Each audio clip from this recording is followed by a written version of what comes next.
Welcome everyone to the Co-Creators Convergence Creator Convos. I'm Noelle Marshall, and I'm here with my beloved Bob Warner. Morning all, good afternoon, wherever you are in the world. Thanks for being with us. Or whatever day it is where you are, because you can tune in anytime around the world. Everything is being recorded. We're live on Facebook, and we will be recording this.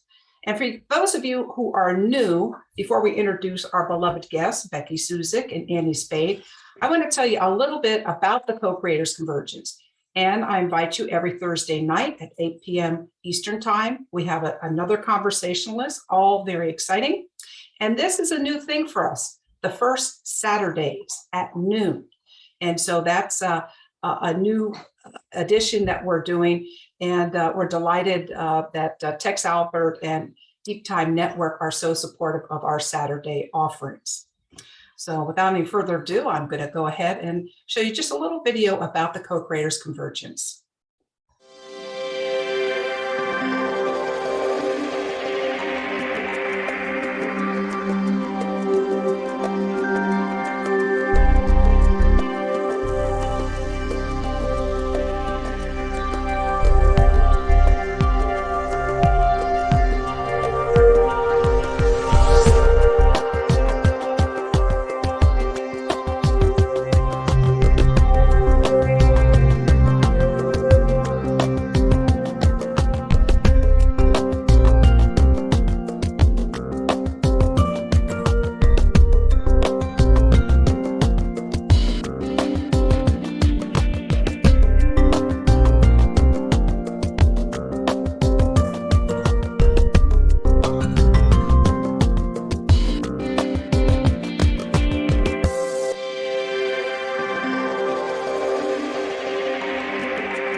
So welcome everyone to the Co-Creators First Saturday. And I'm so blessed to have a very good friend, two very good friends, Becky Suzik and Annie Spade here.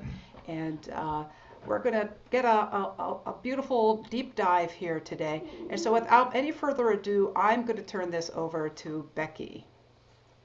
Everyone, and welcome. We're so grateful that you're joining us for the Co-Creators Convergence, and we send so much love to Bob and Noelle from Co-Creators Convergence for these incredible spaces that we get to experience together in the Zoom room when we are live and hear from incredible people around the world telling stories of the wisdom that they have and that they share. So if you are watching this live, you may see the Zoom link in the description where you're watching this video, and you are welcome to join us in the Zoom room.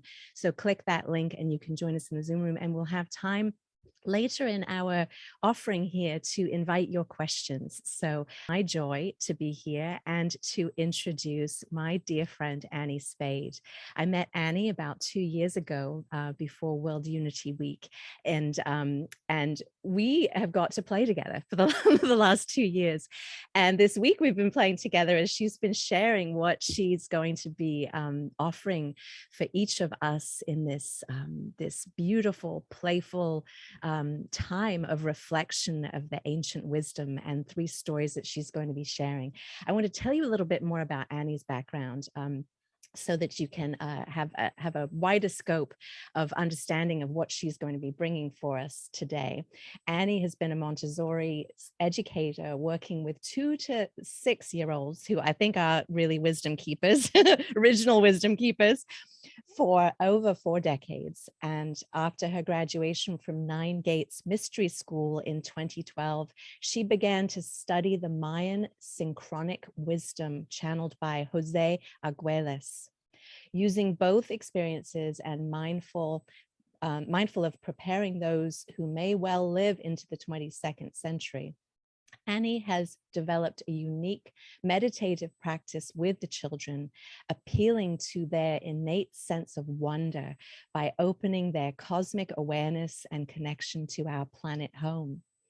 Introduced to the French paleontologist and mystic Pierre Teilhard de Chardin at an early age, today Annie is an admin for the Teilhard de Chardin Facebook group with over 10,000 members.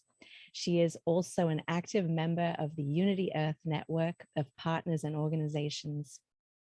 In November of 2018, Annie traveled to Australia for Unity Earth's Fields of Healing event, celebrating the return to country of the 42,000-year-old remains of Mungo Man.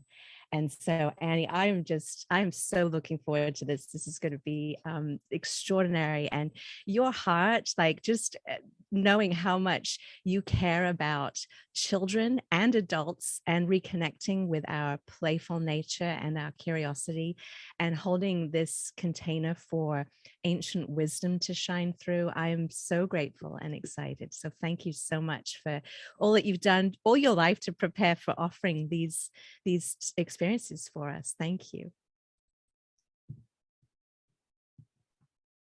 Thank you so much, Becky, and Bob and Noel and Tex and all who hold space for this opportunity to come together and for us to share. And I really envision this to be a time of sharing today around what I just have come to recognize are really our collective indigenous roots. These are stories that I believe belong to all of humanity, and I just have felt really called to bring them forward. And I just am so grateful to Becky for her support and for this container of the Co-Creators Convergence conversations to be here today. And welcome each and every one of you from all over the world here. We're really excited to be able to bring people in from not just Turtle Island, North America, but from across the oceans and the world, and also with our technology to everyone who is able to view this and enjoy this later on. I welcome you and invite you in. I am going to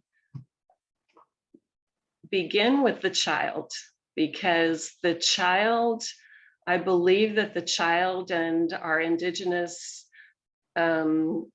ancestors, who I feel are very much here with us now, really are coming from so much the same place in terms of capacities. I believe that each child that's born into this world, is my experience with these children over all these decades, and I'm the eldest of 8, so I've literally been with young children my entire life. Just really come into the world with spiritual capacities that we're meant to hone and have at our disposal throughout our lives. And I'd like for us, before we jump in, that we would have a reflection, and I'm going to use a little bit of I'll use the elements, but a little bit of the practice that I do with the children in the Montessori Children's House. Each morning we have a centering as these children are picking up life habits. Life habit is to pause at the beginning of our day or at the beginning of any significant thing that we're doing. And so we bring in the 4 elements, which we're honestly made of. Our material selves are made of the earth, of the water, of the air, and of the fire. And indeed, we're evolving all of that matter forward by our consciousness. That's sort of the fifth element is the consciousness that came in, and we'll certainly be reflecting on that today, because I think the three findings that I would like to share with you are very much showing how Homo sapiens came into consciousness. came into more life, if you will. So I'm gonna I don't have a good way to show the candle, but I lit a new candle. So I just wanted to experience the fire just a little bit. Is here. And I have my water here. And what we do each morning, we have our practice is called Honey Chapel. And we're using the instruments that are found in cultures all over the world. The drum, the rattle, and the flute are found throughout the world in indigenous cultures. And each one has a vibrational, we'll be talking about vibration at different points throughout this time together today. But vibration is, with our bodies being primarily water, any kind of vibration is going to have effect throughout our bodies. And this is why even spoken words or even a written word, because we imagine it, it sets up a vibration in throughout our bodies and is very, very effective upon us. And so the first one that we're going to use is the rattle. And the rattle is about bringing in energy, calling the spirits, if you will, activation. And I always end it with a couple of shakes to the earth, because that's a sense of, yes, and I'm going to, I know, Becky, but always shake to the earth to release any negative energies, so that the person is really brought into the most positive spiritual space they can be. And then we'll do a little drumming, and then we're going to go into silence. And I want to give you, I'm going to go ahead and do a quick little screen share here. I thought it might be lovely to have this on. So I'm going to change my sound here.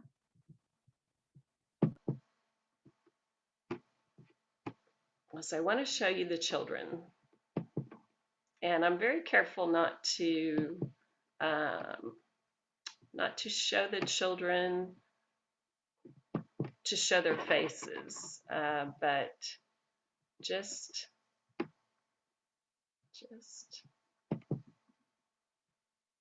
okay. So Becky, when I see share and slideshow. Looking good. Okay. Okay, we'll go back to we won't. That's not the right one. Sorry. How do I go back? I'm not sure. I'm going to stop the share here. Is it in your presentation? I don't know. I hope, I'll look real quick. They all, they did load up. So somehow I'm got that one mixed up. So anyway, I just want you to know that I see them on the floor. Is that right? Yes. Okay. You want me to share? So good, Becky. The best.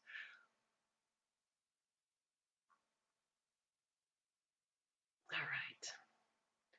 So I want you to know, you can see how I'm seated, and I've been doing this for a number of years with the children, and this was a smaller group a few years ago that I got a little photo taken of, but I have a much larger group now, and they all take this prayer pose on the floor primarily. So what we're going to I'm going to just give us a little intro into our silence, and then Becky will play a bit of flute music for us during just a bit of silence to ground us and prepare us, because really today is going to be about not so much about questions in terms of who, what, where, and when, but the experience that these ancestors are bringing to us. So we want to be in a space of openness and receptivity.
Thank you, Becky.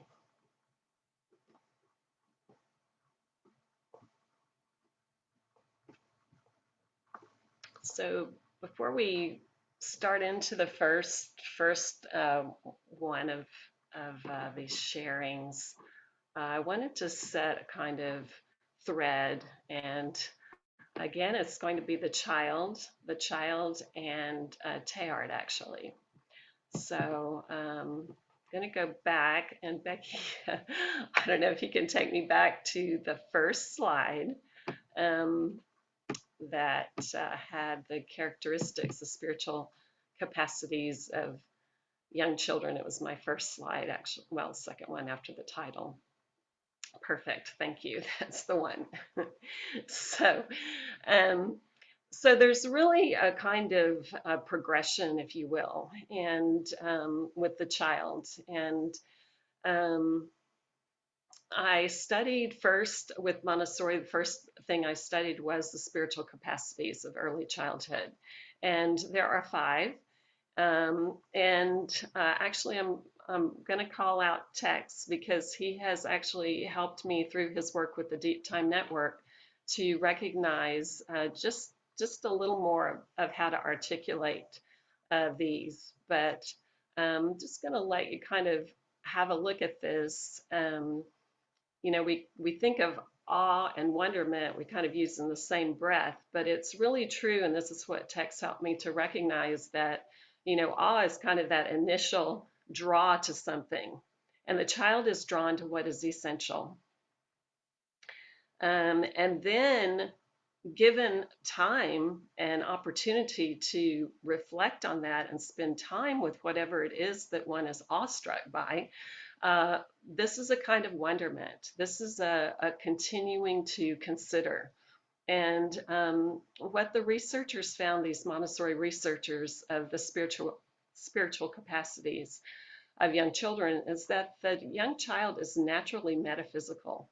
They naturally go there in terms of intuitiveness and just recognizing the full natural and supernatural order. And through wonderment, we can get there too. So I'm inviting all of us into our child self for this experience today. And what comes out of that is a natural gratitude. The natural prayer of young children is thankfulness. It's not petition. It's not rote prayers. It's gratitude. And you can see how that naturally flows out if one has spent time in awe and wonderment. And then most essentially, the child is deeply relational, falls in love with.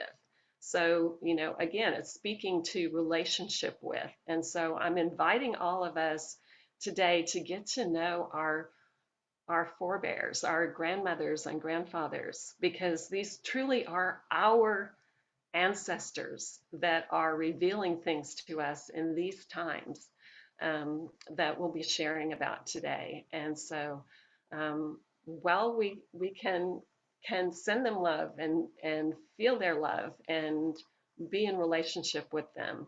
And then the outgrowth of that is a natural joy to celebrate. And so we'll see what we can do with that towards the end. And then at the bottom, the other thing that's going to tie today together is Teilhard, because you'll just see how he ties into all 3 of these stories. And I didn't even exactly recognize it until I started working on this, but it's perfect. And so one of my favorite little Teilhard quotes, it's very hard to quote Teilhard because he's just writes such poetic prose and was such a prolific writer. But here's a beautiful one that you can remember. And if anyone ever asks you if you can quote Teilhard, you can remember this one. To do research is to adore. And if you look at this progression, if you will, of the spiritual capacities of young children, this kind of process of spiritual celebration that the child lives, you can see to do research is to adore, is to celebrate. And so, so we'll take both of them with us into this journey. So we're going to begin with the painted caves, and there are about 350 of these caves. They were first rediscovered in 1879, and that would be I believe it's the Altamira Cave. Yes, the Altamira Cave in northern Spain. And very interesting what happened. Ruiz was his last name. and he's on the floor seeking artifacts, and his 8-year-old daughter is in the cave with him, and he's not looking up. He's concentrated on what could be in the floor. And the daughter says to him, "Daddy, oxen." She's looking at the ceiling, and he had been in the cave a number of times. So the child literally opens the caves to us. And so we're going to see an amazing panorama. Now this is from Lascaux, but the bulls, the oxen, as she called them, it was in Spanish, so I don't know. That's how it was translated in the book that I was reading.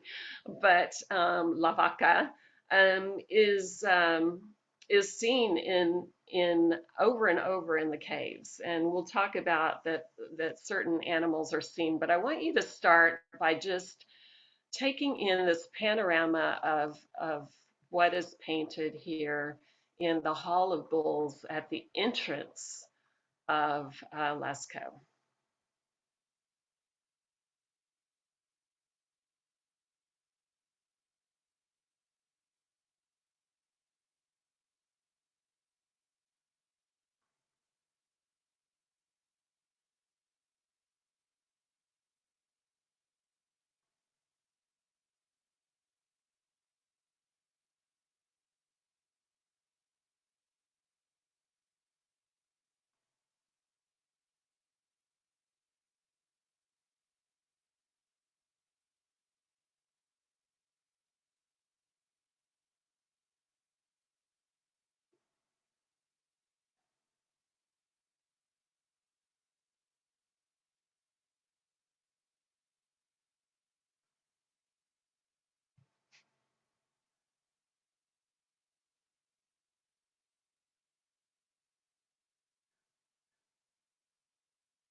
Thank you, Becky. That takes us full circle. So we get a real sense. And this is an exact replica, I believe. They have done exact replicas of the caves because the carbon dioxide of all the visitors was harming the paintings. So whichever one it is, that's authentic representation. And we'll get into some more close-ups, but it's interesting to note that the people did not live in these caves, that in fact the caves are pockmarked, the floors, with cave bear holes, because the cave bears would hibernate there and in the winter. And a cave bear, just for you to know, and sometimes they did paint the cave bears, not as often as they did horses and bison and others, is that they could have easily crushed a grizzly's skull, is how it was put in the book. That's how massive a cave bear was.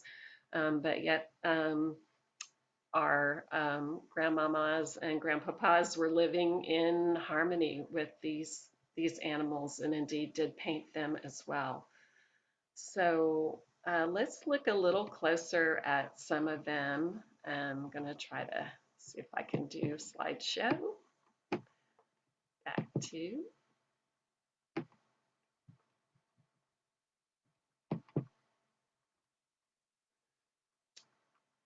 So this one is from that panorama that you just saw, and you can see how animals seem to be painted on top of one another. And this is seen as intentional. So, you begin to get a sense of how our forebears blurred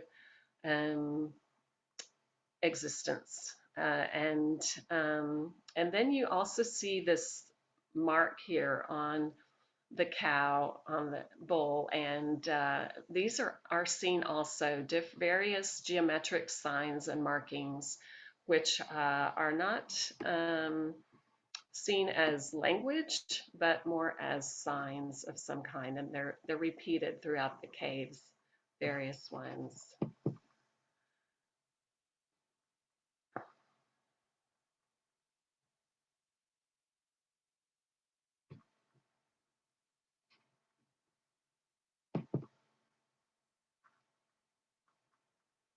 I want to point out in the upper right corner of this one is a lion, actually. There were saber-toothed tigers, which are not really depicted, but there were also lions, and the lions are often depicted as well. And if you look at this lion, you have to look at it a little bit because it's done in a bit of a caricature, and it's done in a comical way, actually, is how the art historians view it. You can see the lion is looking to the right and up. You can see its two eyes on top of its head in a way, and then that's its little ear folded back down to the left there. I hope you can see what I'm talking about. Do you see it, Becky? I do. Okay, good. You're the only face I can see. So Yeah. I'm getting to see that. So we'll talk about the comic nature of these a bit more. And here you can see more of those dots and lines that are found throughout the cave. Are the dots, do you think they're birds? No, I Look believe like a they're flight pattern. paint. Yeah, right. Yeah. I know that has occurred here and there, some smudge marks from fire, but what we're really looking at is paint. And you do see the human hand. Now the human hand is showing up also in ancient caves, cave paintings, excuse me, in Argentina. Um, Now those are around 10,000 or less years old, but some 40,000-year-old hand markings have been found in caves in Indonesia more recently, which is very interesting towards the next story that we'll be sharing. And, what was very typical is to put the hand on the wall and to spray through the mouth, spray paint onto the wall. And the other interesting thing to notice throughout these is the use of primarily red ochre and black hematite, I believe it is. There was a palette of colors available to the cave painters, but yet they chose the reds, the yellows, and the blacks almost exclusively.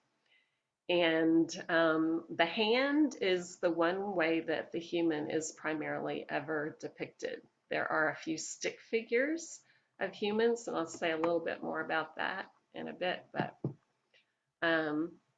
now this was done with the hand as well. This is a palm, applying paint to the palm.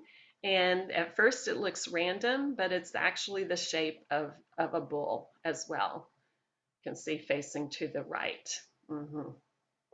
Wow, I see that now. Yeah, I know. Wow.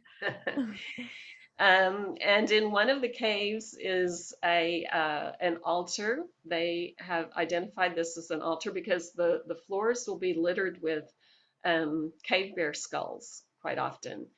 But in this one, there was some ritual burning associated with this one, and they identify it as an altar that was actually created using the stone and the cave bear skull. So very unusual bed there too. And I wanted you to see the floor. I went too far. Can you back me up, Becky? I don't know if you can. Can you try the left arrow? Try the left arrow on the your left arrow. Okay. maybe I don't see a left arrow on your keyboard. Maybe. Yes. Ah, it worked. Good. Thank you. So these last two photos are from a single panorama. So you can really get, again, that feel of how they brought all of the animals in together. And you can identify a number of them here. I'm going to let you just absorb this a bit.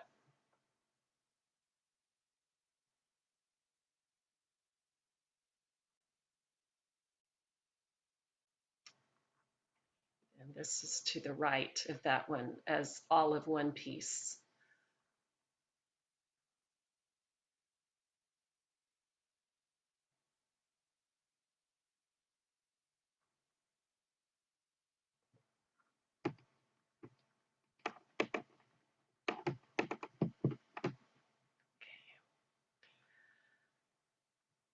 So my introduction to this was through a book called The Cave Painters, and we'll put this in the chat, The Cave Painters by Gregory Curtis. And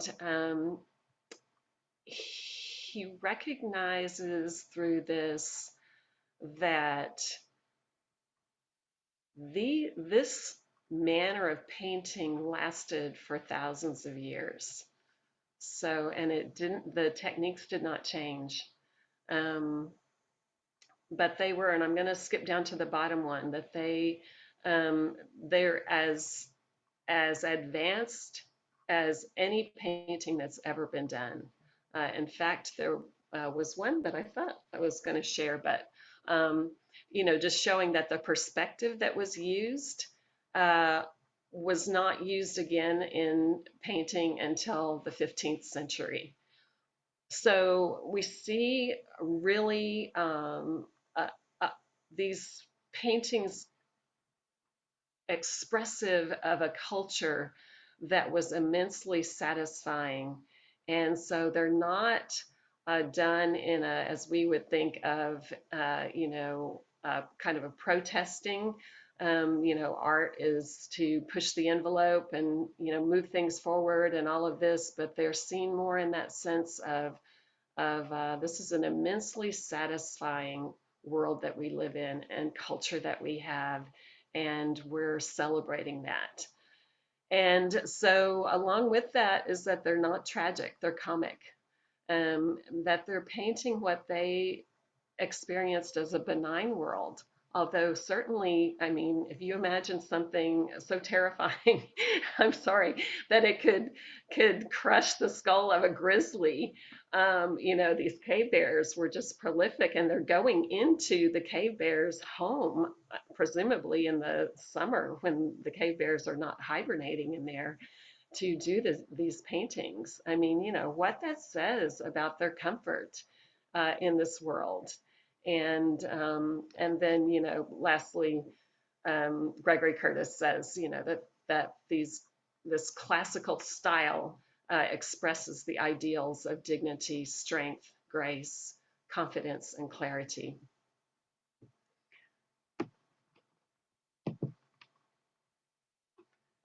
So I like to so I don't know if I said clearly at all, but the earliest paintings were done 35,000 years ago, have been dated, and they continued on in much the same manner for 20,000 years. And so that's where this sense of someone was teaching others the techniques. And even this painting on top of, as I say, is more, it's not a, oh, oops, we want to change this now.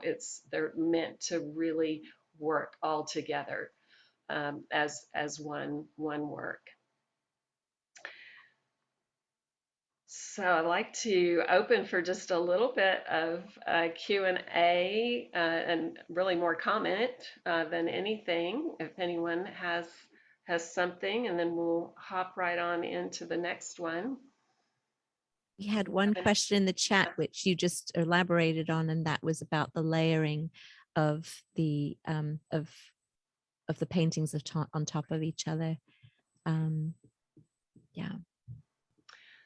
And I did want to say human figure would be a stick figure. When a human figure is there, it's primarily like a stick figure, and it's very, very rare. And to me, I have a real sense of that as, the essential. This is not how Gregory Curtis interprets it, but the way I interpret it is a real sense of just the interior self, and then this magnificent world that surrounds us, and that indeed we're part of it. Yes, the fingers are held down, Noel, because they think that that might have been a sign of like a clan.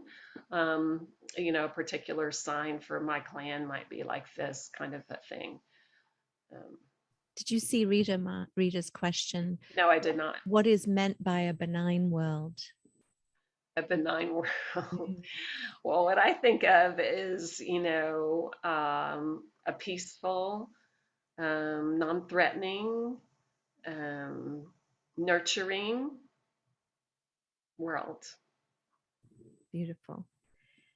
Annie, did Well, we they? might take that on, huh? Oh, yeah. Recognize that Let's. that's our first experience. And, again, I want to evoke the child to say that this is how the child comes into the world, trusting, right? And seeking the benign world. Yeah. Annie, did they ever use their own blood to paint with? I didn't ever come across that. Hmm.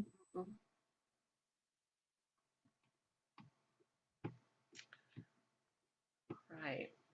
Well, so I started in Europe, and it's interesting when you think about the three sharings that we'll be looking at today.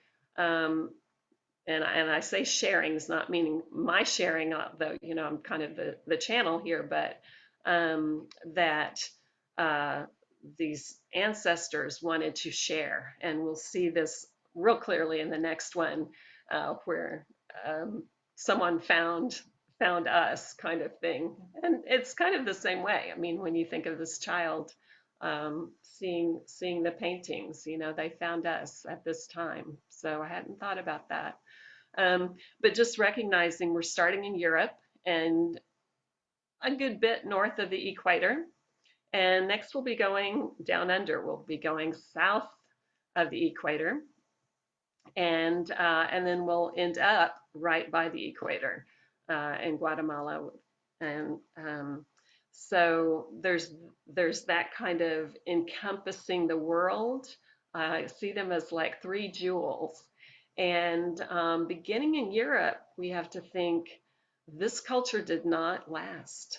Something did happen 10,000 years ago, or, some time not too far after that, too long after that, that this world was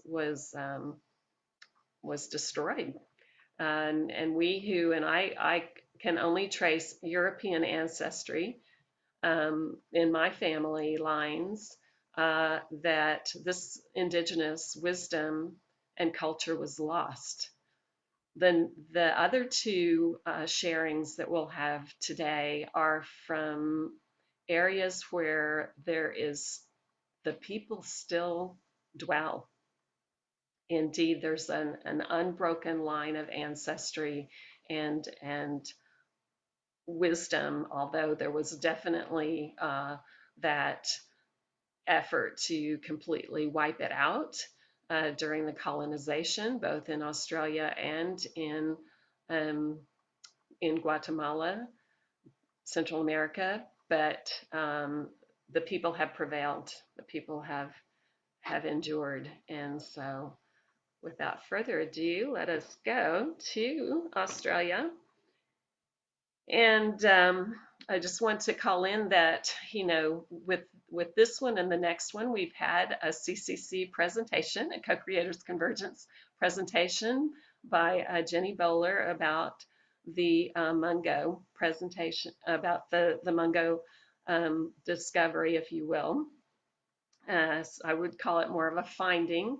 And actually, just within the last couple of weeks, Auntie Mary, known as Tuki, who was an Aboriginal elder, transitioned, and she was a dear accompaniment to the whole finding that happened. And actually, she said those words to Jim Bowler at some point, that the Aboriginal ancestors found you, was the way she put it. So I'm getting ahead of myself, but the story goes, let me share a screen here. Let's see if I can have it on the right spot.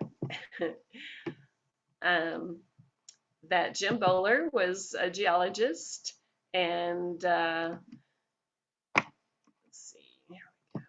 Let's see. Oh, oh, well, there's Teilhard. I wanted you to see him. It's Teilhard. Okay. So not too bad to see him just then, because that reminds me. So Jim Bowler, who some of you are aware is the father of Ben Bowler, executive director of Unity Earth, who brought actually all of us together here. He was a geologist in the 60s, studying climate change in New South Wales in the outback. And what you're seeing here is an aerial view of the Willandra Lakes area. And Mungo is a lake that's now dry, an ancient lake bed. And you'll see it if you see this number 5 down towards the bottom of your screen. This is the lake bed, the ancient lake bed, now dry, that Jim was exploring and studying, understanding why this area became arid. And he noticed human remains in 1969, and they turned out to be of a woman, and you see the pink spot on the screen of a woman, and they call her Mungo Lady. And Mungo Lady had been had cremation. She had also had her skull smashed, which was a way to release the spirits or the spirit of the person, and then further cremation happened. As they were studying her remains, the Aboriginal people and her remains were about 27,000 years old. The Aboriginal people asked for her return. And so her remains are in safekeeping, not at Mungo, but in another place. And as I understand it, the Aboriginals have one key and the scientists have the other key. So until both would agree on what will happen, they will not be reinterring her remains or doing anything further with them. 5 years later, same area, Jim Bowler sees more human remains, and these are termed Mungo Man. And that's the blue dot there, and those were dated at 42,000 years. Mungo Man, he appears to be on his side, but the way that he actually was buried was very carefully laid on his back. And he actually, both burials had red ochre powder associated with them. And he was dated at 42,000 years. So the awareness that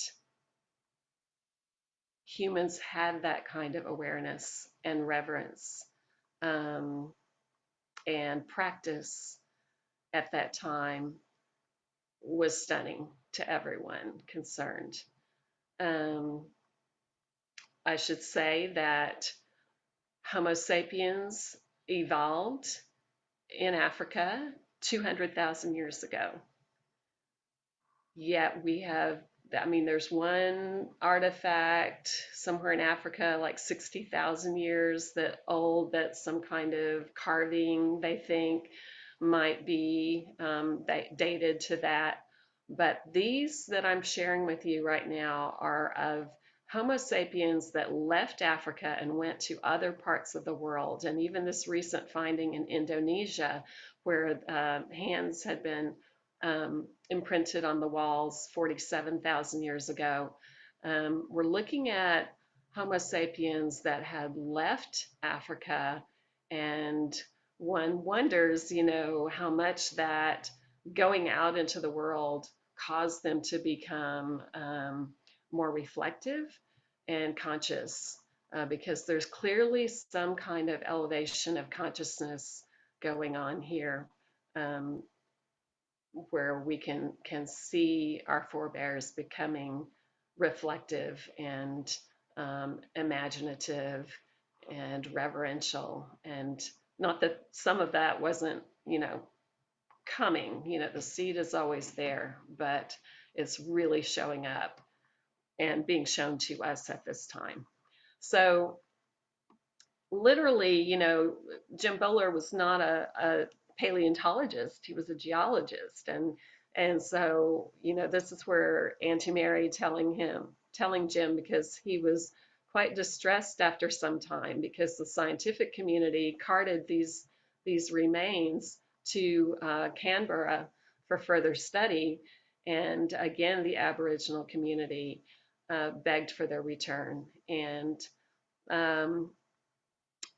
Jim Bowler is now 92, and over time, he got to know the Aboriginal perspective through listening, and he was a devout man. He was a scientist, but he's also, the family's been a devoutly Catholic family for some time, some generations, and he also very much was a devotee of Teilhard de Chardin.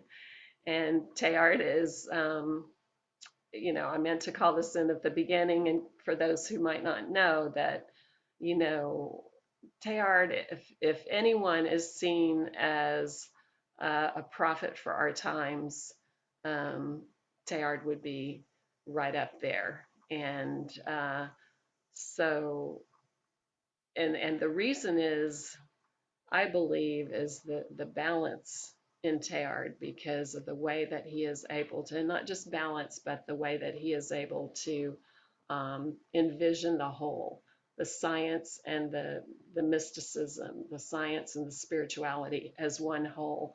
So here's Jim Bowler wandering across the outback, and it's to him that these are revealed. And so, Auntie Mary says to him, and I just can feel that with so much emotion, because Joan Bowler shared with us last Wednesday that Jim shared this at her funeral.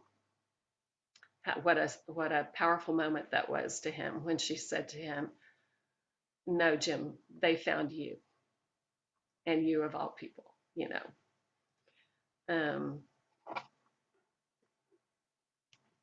So there was also a child found in 88, I believe. The child was found, but the child was not removed.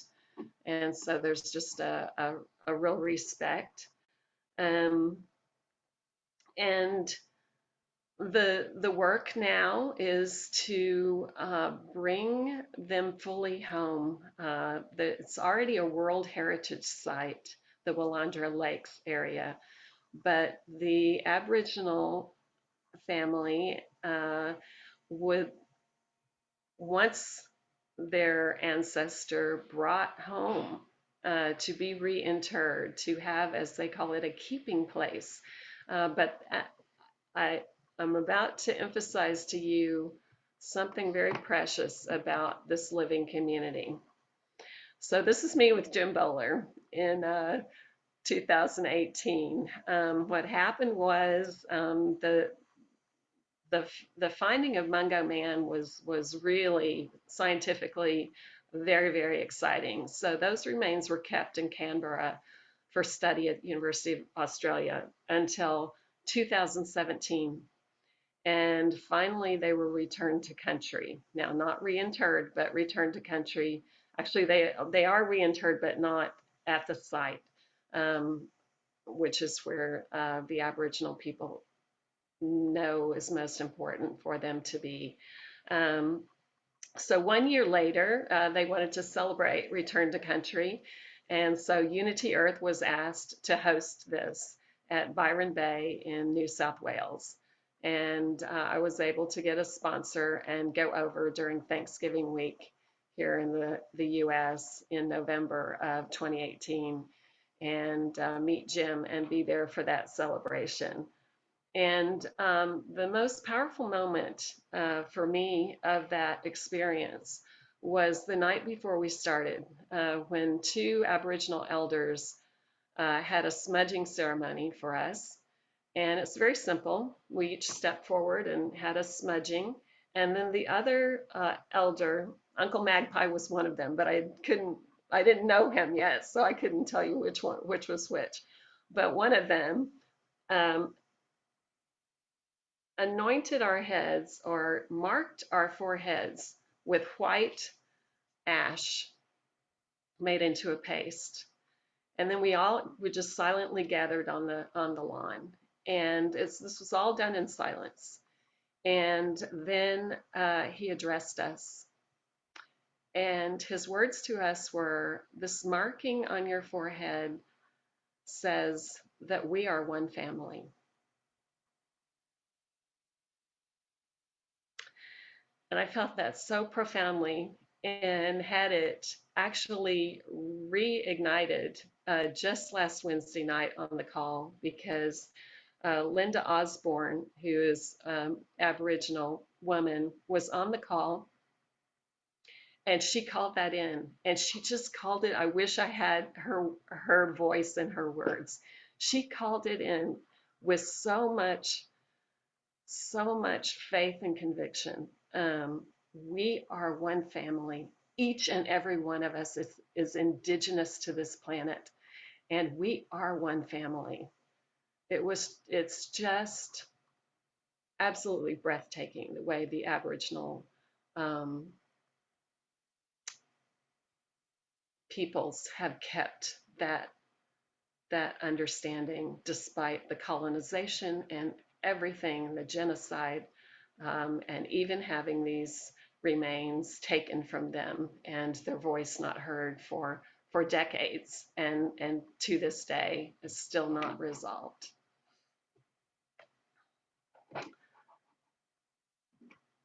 So yeah, let's don't go there yet. So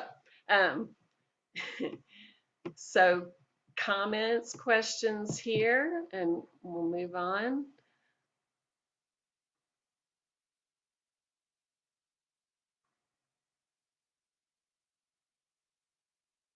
Anything, Becky, Noel?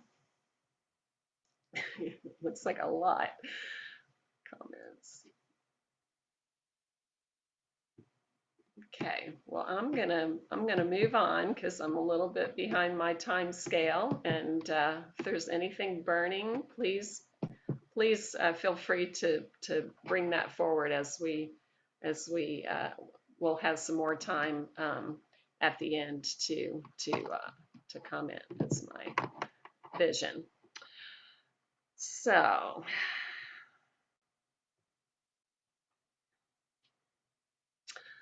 the third story I want to share with you is from Turtle Island, from the heart of Turtle Island, if you will, that little narrow isthmus. You know, it was originally an isthmus that connected to South America. So Turtle Island coming down the tail of the turtle onto what we know as South America now. And right there, right at the equator, and I always just have to call this into that this was right there by the Yucatan, where the asteroid collided with the Earth, 66 million years ago, and ended the age of the reptiles and allowed for the rising of the age of the mammals into our species. I think is not an accident either. But this is the temple at Palenque, and it's a Mayan temple. It's known as the Temple of the Inscriptions because I don't know, I can't see it. I have a picture of it, but apparently there are panels, stone panels with inscriptions. And the Mayans, or the Maya, because they're really a very diverse people, but have a common understanding and connection culture. I'm not sure exactly how that is. They're not a tribe in the way that we think of other tribes, the Maya. But they had a written language. They had scores of bark paper manuscripts when the colonizers came, and those were seen as keeping that culture alive, and paganism and all of that. And the people were made to burn those manuscripts.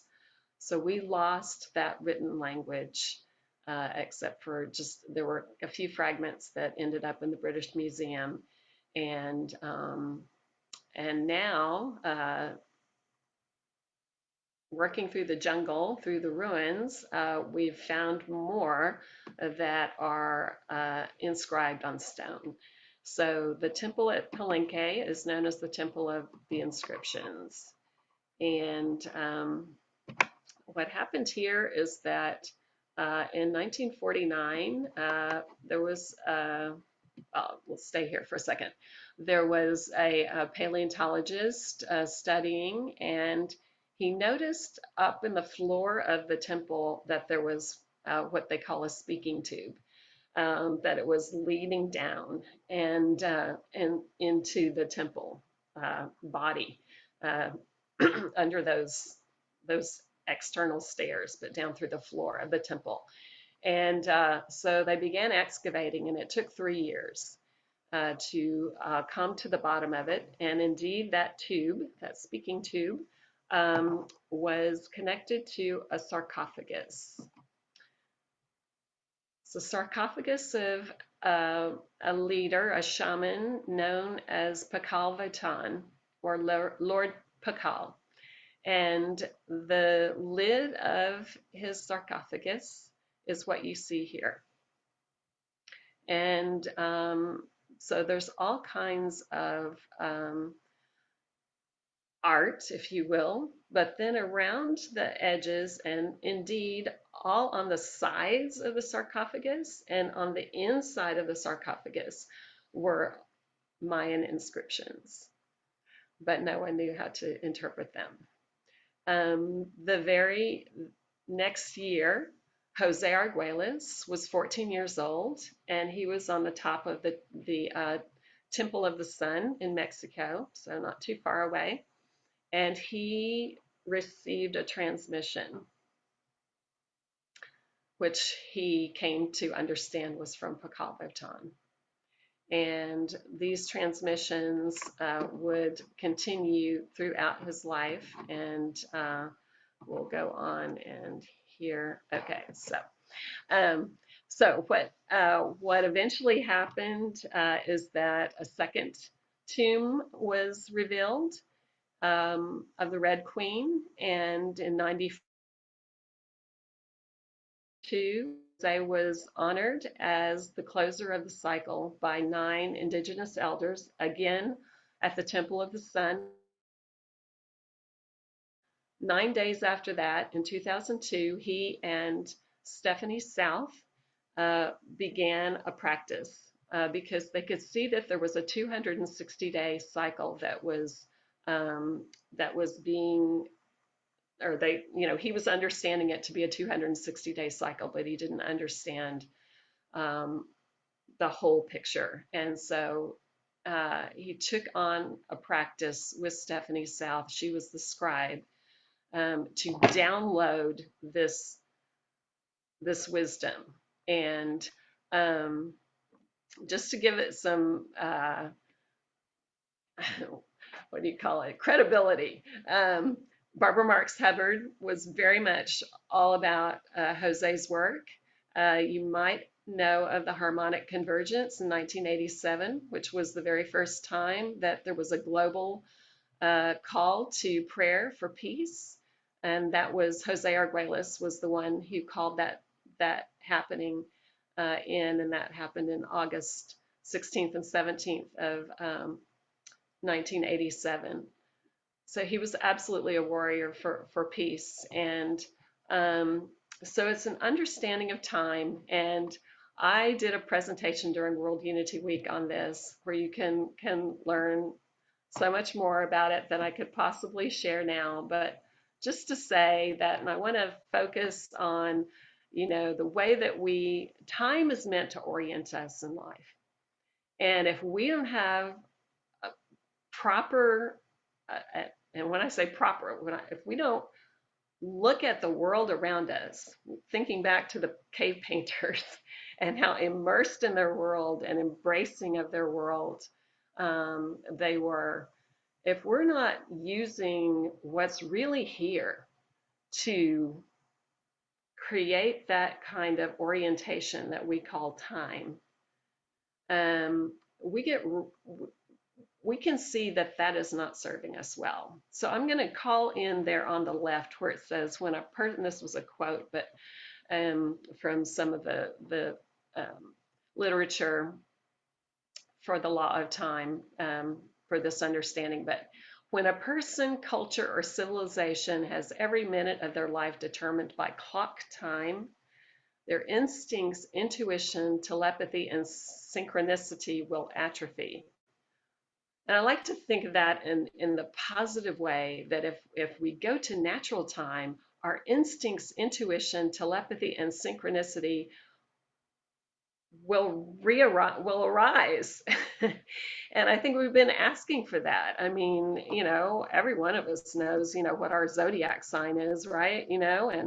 And people are looking at, okay, well, the sun does track across these particular constellations on the elliptical, and so there's been that hunger for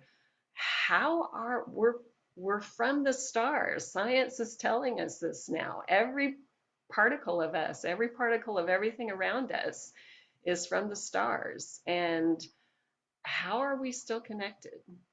I mean, many of us can't even see the stars anymore where we live. So I'm going to just look at this real quick to give an idea that, I want to call in, I always call in what really made me enter this natural time whole hog about 8 years ago, is that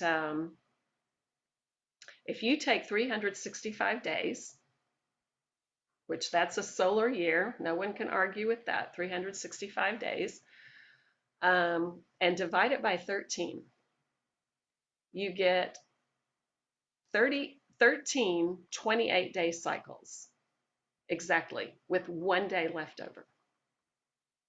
When I heard that, I was like, one of the biggest aha moments of my life. Because the 28-day cycle is a lunar cycle. And the weeks are perfect because each week basically tracks a moon phase. You've got your new moon phase, your first quarter, your full moon, your last quarter, and then you go back to new moon.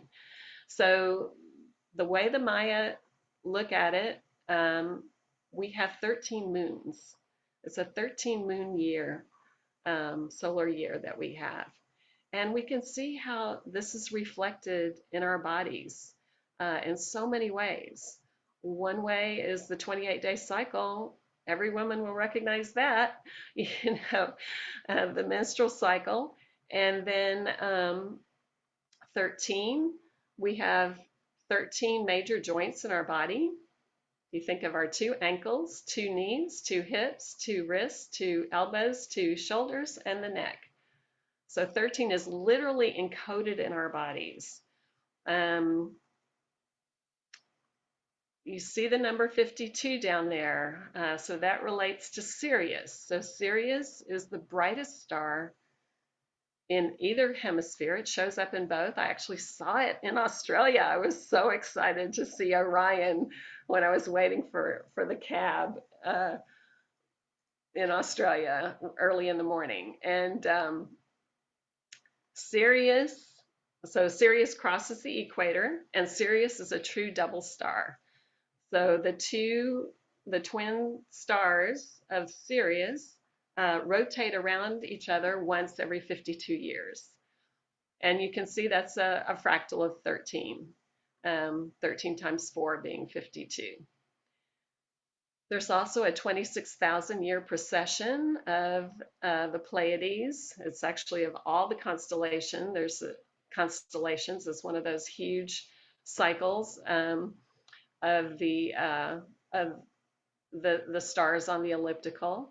And when we talk about the end of the Mayan calendar, which was really the beginning of a new era that occurred at solstice, December solstice in 2012. And Bob and Noel just hosted a very fun time of flashing back to celebrating that with Barbara Marx Hubbard and many thought leaders, Marianne Williamson, and a number of spiritual elders came on to help celebrate that turn of the wheel. And interesting that Jose Arguelles transitioned in 2011, so the year before that transition. But you know, he was really the one that opened the door for us to appreciate that. And there's so much more about this. So I'm just going to refer you to my World Unity Week presentation. Just show you this real quick, that there's a 260-day cycle that each of us were born into. And again, you can see how that's a fractal of 13, 260 being 20 times 13. And each of us has a unique signature within this 260-day grid. And what happens is that you can see how 260 days and 365 days in a solar year would not match up. So my birthday would be on a day 105 days later than it was on the day that I was born. In 52 years, it matches back up. So again, you get that 52-year cycle. It's just absolutely magnificent the way it all goes together. So I think I should just go ahead and finish off here, and then we'll have a little bit of time for comments and things. So I was pretty well activated by all of this around 2014, and in 2015. Kin 217, I'll just call that in because I know Julian understands that. Kin 17, red solar Earth. I came back from a walk and noticed in the sky a stationary horizontal obelisk with lights, like that was lighted. And I stood and watched for it to move, and it did not move. And it was in the part of the sky where Sirius is at nighttime, but this was in the evening sky. And I called my housemate out after a little while because it was just sitting there, and to see if she could see it. It was a figment of my imagination. And she saw it too. And she stayed out for a little bit and she went back inside. So I kept watching it. And after maybe 10 minutes, I don't know, 5 minutes, 10 minutes, I don't know how long it was, it bloomed, I would call it. It bloomed into now a vertical and much wider elliptical shape that had what I thought of as lace at the time. I've now come to recognize it was the flower of life pattern. And I was so flabbergasted. I never thought that I would see anything I might think of as a UFO, and I didn't know to connect it with my rather recent initiation into this galactic wisdom, galactic Mayan wisdom that I've just given you a little idea of. But what happened was that 3 years later, Hurricane Harvey hit Texas. And I wanted to bring in that what do you call that? What I just showed you, the Spiral. the cosmic sign. Yeah, what is the that? Cosmic spiral. Cosmic spiral. To go with this, because I took this screenshot of Harvey right when it was coming ashore, when he was coming ashore. Um, it was just so amazing to see the power of the wind and the rain. And of course, even my father was flooded out of his home of 45 years. He got over 5 feet of water into the house, and he ended up moving. It was really the best thing, but it was of course very traumatic and for many people. But this happened in let's see, August. Actually, Harvey. Okay, get this. Harvey came ashore August 17th of 2017, exactly 30 years to the day after the harmonic convergence. Yeah, Becky.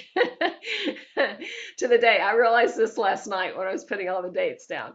Okay, so 10 months later, I was on retreat with the woman who introduced the Mayan wisdom to me and several other people at Port Aransas, which ended up being bullseye for Harvey. Houston got a tremendous amount of rain, but it was not where the eye of the storm passed. Was right into the Rockport, Port Aransas area. So our retreat was in Port Aransas, and there was the woman there for the retreat who invited us to do a channel. And so I'd like to share with you what I ended up channeling. At the time, I did not recognize. I had on a flower of life necklace because I had come to recognize that what I saw that night in the sky was the flower of life. But other than that, I didn't have that on my mind. I really entered the channel very openly. And this is going to take the rest of our time if I do this. So I don't know. Noelle, if we can hang on afterwards just a little bit, but it'll take 5 minutes. Yeah, to no do. worries, no worries. Keep going. No worries? Okay. All right. All right. And I have to tell y'all, Gary Malkin requested to present or to have a session with Tex and I during World Unity Week last year. And we ended up with me, I don't even know how it happened, but I ended up sharing this channel with them. And Gary stopped me and wanted to put music with it. And I've never tried to do it with the music, but he was at that meeting last Wednesday, and I just couldn't help it. Totally, Noelle, synchronicity rocks. I'm like, okay, I'll do it. So, and then I didn't think he'd get me the music fast enough, and he immediately came back to me with the music. So, Tex, you're about to see the result of our, as he called it, a romp. That's what Gary called it afterwards. And so much thanks to Becky for making this happen. So I'm going to work with the music that Gary spontaneously pulled out for this, and just again invite all of us to re-enter the space. I'm just going to do a screen share. I don't want you to have to look at me. We'll stop. Okay, wait. So let's see. So Becky, I can't share music if you're screen Okay. sharing. Do Okay, you want then me no to share problem. something in your No presentation? problem. I had a visual so that people wouldn't have to just look at me all the time. Is it so- in your presentation? It is. Is it the last one? Uh-huh. Okay, I think I can do it. You're such a wizard. An absolute wizard.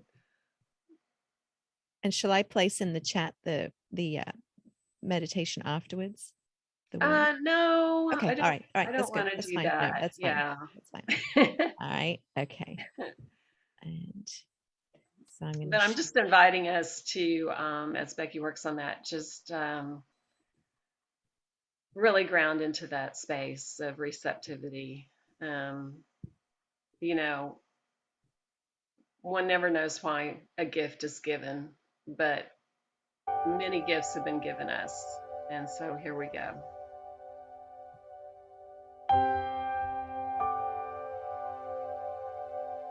I see and feel the power of the storm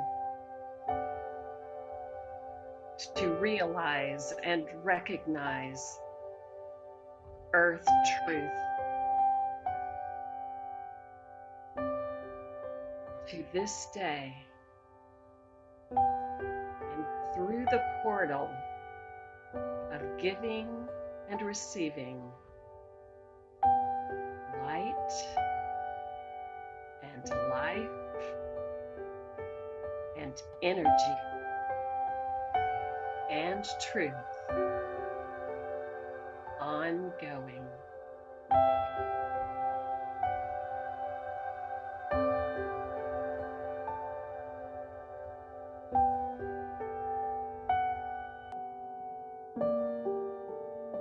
Singing and dancing with ecstasy and abandon here and so below, and as above, and all around, into eternal flow of the matrix of all beingness and comingness.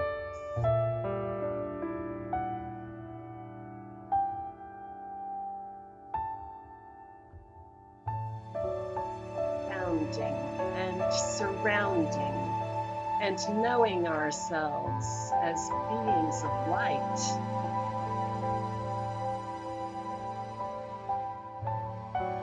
Oh, great spell of light, come and take us with you. Believe and be who you are, and know the truth given to us was real.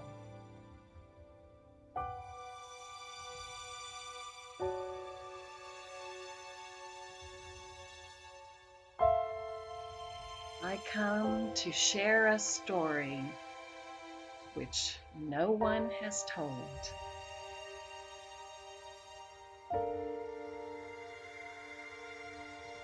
Before the ages came, there was I, pulsing and giving, enlivening your truth. You would know and feel what it was, then as now, alive in your heart. Above all you've ever known, surround sound.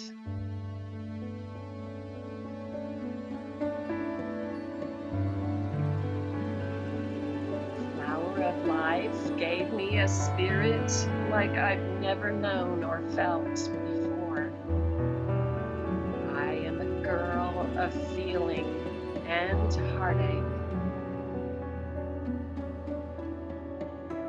You hear it coming from the ground now, pounding on the door now, a train of thought that asks to be told to all who would hear,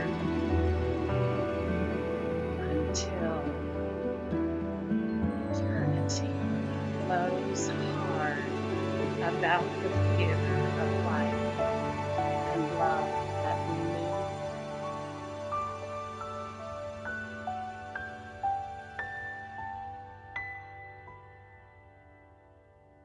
As above, so below, and all that surrounds have life, and know your life as all of one being. In truth, you shall be as a flow.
So much gratitude.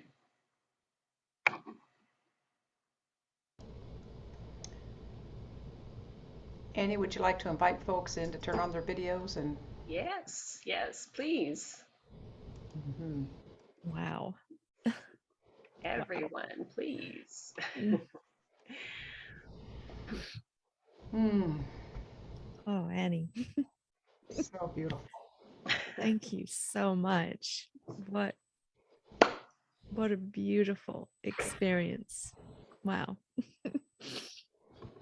All gift. All gift. Oh, everyone's invited to turn on your videos as you choose to and be together, and we'll bring forth a couple questions from the chat and invite you all to share questions as well. Thank you so much for us all having that experience together. And for those of you who are watching on Facebook Live, you're invited to join us in the Zoom room if it says live. And wow.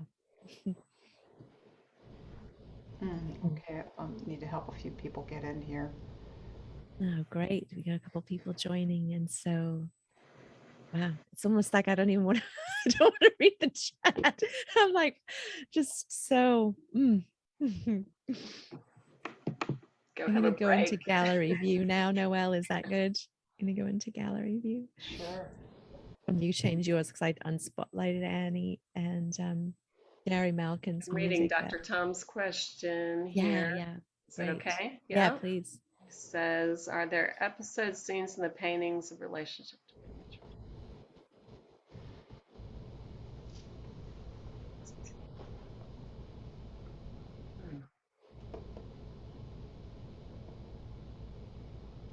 Interesting.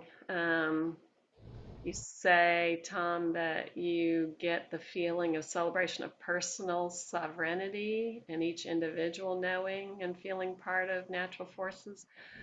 You know, the paintings were a community thing. So I never thought of them like that.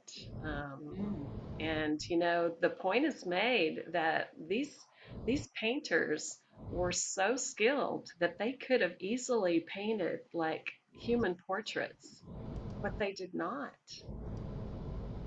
I mean, to me, they so got the internal experience of being human and you know, make the power of the hand and the consciousness, but just reflective of this benign world. I love that you called that in, Rita, this benign world, that question that they and we honestly live in. It's we who have made the world not so benign. Annie, there's a question from Julian. What are some ways you like to integrate the more natural and synchronic daily rhythms of time with children in the Montessori setting and otherwise? Thank you, Julian. Well, you know, it's really all about timelessness. You know, the Mayas say time is art, exclamation point. They always put exclamation point. Time is art. And what that means is that when we live in the present moment, time is life is a work of art. And children are naturally timeless. Think of how, you know, you go on a walk with a child and now you know the natural sense of awe and wonderment, which we all recognize. I mean, I've had so many people say it to me recently. When I think of myself as a child, what stands out the most is my awe and wonderment, you know, kind of thing. Um, the child's going to spend all the time in the world studying a little caterpillar or whatever it is, right? It's we who hurry them on and create this connection to artificial time. So I just really try to call that in. And the thing in Montessori, I'm sorry, whose question was this? It was Julian. Julian. The thing, Julian, that we do in Montessori very mindfully is that we have that honey chapel practice, and then we're going to have a 2.5 to 3 hour uninterrupted session in the classroom. And And what you notice is if you have something shorter than that, an hour, hour and a half, somewhere around there, like in other words, we spend the whole morning, the entire spaciousness of the morning, and that's the natural rhythm. You get up in the morning, you get yourself prepared, and then you do your work until midday. And if you break that up with children, they have such a sense of how much longer till, we go outside or we have snack or we, do whatever, have Spanish or, but it does encourage that expansiveness, that timelessness in the children and that entering into present moment. Annie, Okay. this has just been so wonderful to have you here, and I just am so thankful. And of course, you're always welcome back. And we did have our paper and our ruler and our pencil ready, so I feel like you owe us. Keep it. You Keep got to it. come back. You got to come back. Well, I'm going to send you the instructions. And so that's why I did not retract that, because I knew a long time ago I wasn't going to take the time to do that Okay. today. All right. But I thought all the better. You gather it up and you got it. Then that's your first step. And all I need to do is send you tomorrow. I promise you by end of day tomorrow, your instructions on how to create this. For those and get that yourself started. For those that are in the Zoom room, please, you're invited to put your email in the chat. Please. And for those that are watching online, you can email Annie. And let me give you Annie's email address, and she will send it to you. Her email is Annie, ANNIE, Spade, SPADE 9, the number 9, at gmail.com. And we'll put that in the chat as well. And you can email her and she'll share this invitation and this wonderful home play assignment with us. And I'll also share with you the first day of each week. Is that right, Julian? Is it on Mondays that we do the Rainbow Bridge meditation? I'll send you that meditation. I like to do it any day of the week, but they kind of ask us to synchronize it. I forget if it's the first or the last day of the week. It might be on the last day of the week, right, this year. But and just for you to know, the new year is marked on July 26th when Sirius crosses the equator. So it's all Syrian focused, which is just feels so right to me. I definitely wanted to give you that, and it's excellent. It's an excellent resource to learn more. Lawoftime.org. Okay. Did that get in the chat? Thank you for reminding me of that, Julian. And yeah, Okay. Becky just put that in. So. Alrighty. So so just go to the 3 dots at the end of the chat, say save chat, and it'll end up in your documents folder in a file called Zoom. And you can open it up with Word, and it's much easier to read.